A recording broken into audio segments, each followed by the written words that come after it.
Okay, so another talking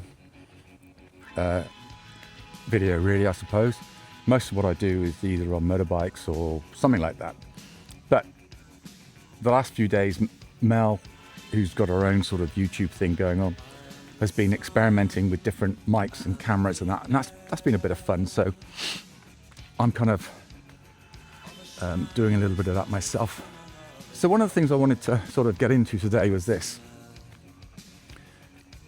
I've been riding motorcycles for longer than I care to mention, really, I suppose. I sort of started riding when I was sort of 16 years old.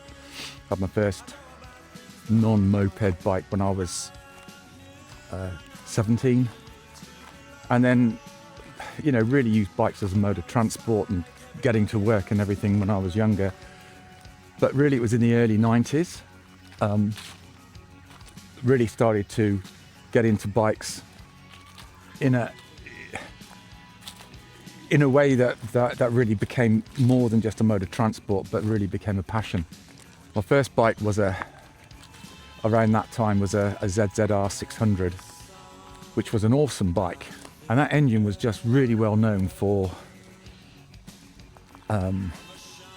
being bomb-proof, but also it really just outperformed almost every other 600 at the time. Now, the kind of engines that were produced then, they were not limited in any way. So quite often you get sort of 600 and 500cc bikes these days. They're kind of limited, either in Australia called LAMs, which is like a learner vehicle, at around sort of, depending, it's a power to weight ratio, but around 47 horsepower.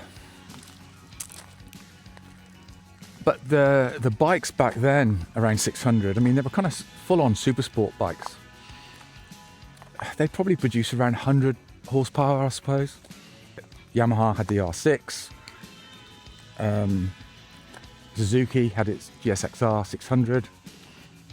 Honda had a sort of a mini Fireblade or a CBR 600, which was a phenomenally successful bike on the racetrack, super sport as well.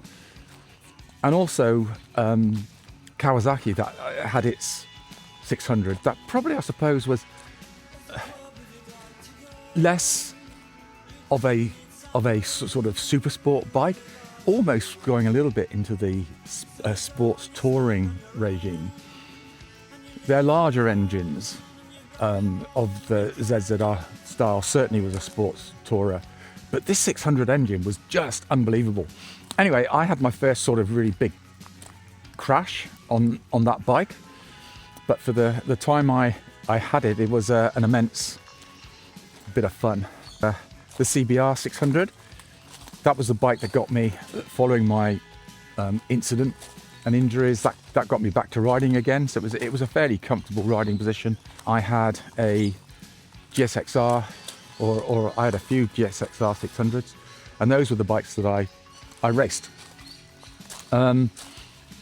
Again, fantastic bikes. They were probably the most successful until the R6 came around, and R6 really started to win a lot of races. They were lighter, more agile, but there was something about the Gixxer, and if you got a Gixxer that had good brakes, it could really compete with, and in many cases outperform the Yamahas.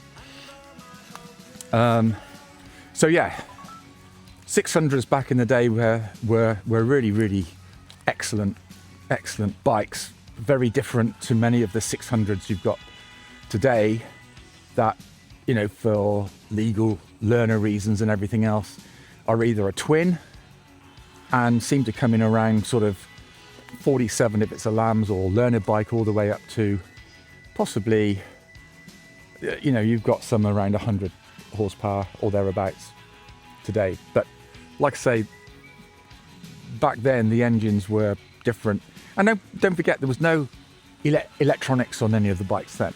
It was all about your own ability as a rider. You didn't really have any rider aids at all. In fact, it was a big deal when my first Gixxer got a slipper clutch. You hardly ever in heavy braking zones were able to sort of use the the rear brake, the rear wheel was often, off the ground. Slipper clutches were a big thing. No one really had quick shifters. We kind of reversed the gear shift around to a racing shift, so the opposite way around to road riding. And if you got the revs right going up, we just didn't use the clutch, and we didn't use a quick shifter either. You sort of got the revs about right, and up it went.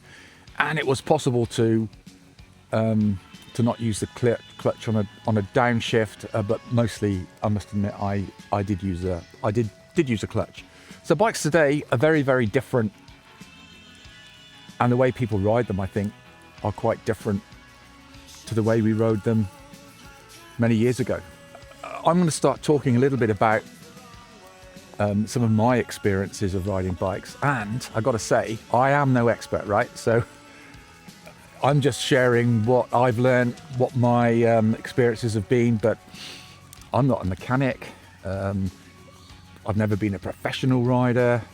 Yeah, I've got experience at racing and lots of other riding conditions as well, but I wouldn't say that I'm an expert. But I am going to share what I've learned over the years. I am going to share some of the things that I've noticed, some of the things I've seen when it goes right, some of the things I've seen when it goes wrong.